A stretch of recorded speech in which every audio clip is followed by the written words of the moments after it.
Сайн мэнд залуусаа сошиал сэтгүүлч ангийн оюутнууд бол маань өдрийн өдөр маань хамтаа сонирхорой. Тэгээ өдөр хичээл байсан бол 9 гэж болсон. Доош хичээлээ давуулаад жоо ядарчаад. Юу нь бол цаг гараад үгүй л гэдэг бодоод байна. За тэгээд нэг хүн шүдэ байгаа. Шүдэ байгаас өмнө би хамаа сайн зайлж байгаа. Нэгээс 2 аяга скаус тавуулаад байгаа.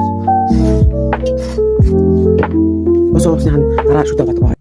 Хамаа зайлаад аяг сууч хадаад санаа мөр гэдэг. Яагаад гэвэл шүдэ угаачаад суухаар баг гэсэндээооны үлдэгдэл ам байж байгаа байхгүй. Тэгээд тэрооны үлдэгдэл маань устай хамт ороод хотод энддэг байх гэж бодсон юм аа. За тэгс таньж гэсэн юу гэж бодож байна та.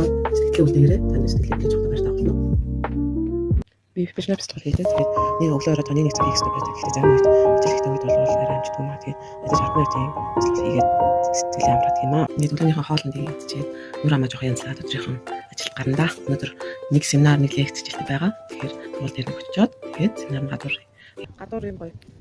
Нугаад сэтгэлээ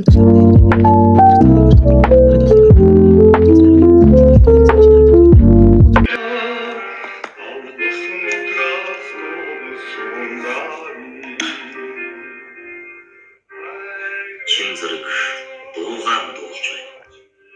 Төрийн шигэн төгжмийн зохиолч Цэдэн Шин Чинзэрэг өөрийн зохиосон дуугаан гадуур семинар хичээлтэй явж байгаа маа. Гадаа юм байна.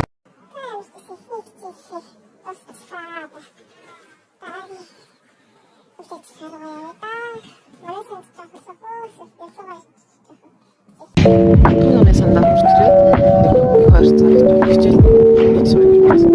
Тэгээд засвар хийж байгаа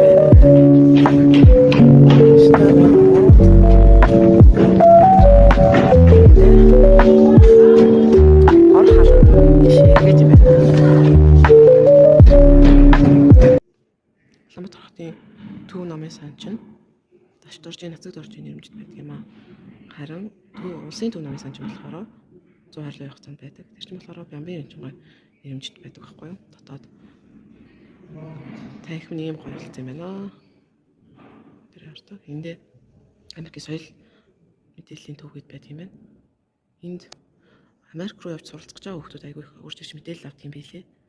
Та бүгд ч гэсэндээ суралцах баталтай байгаа бол энд хурж ирээд мэдээлэл авч болно шүү.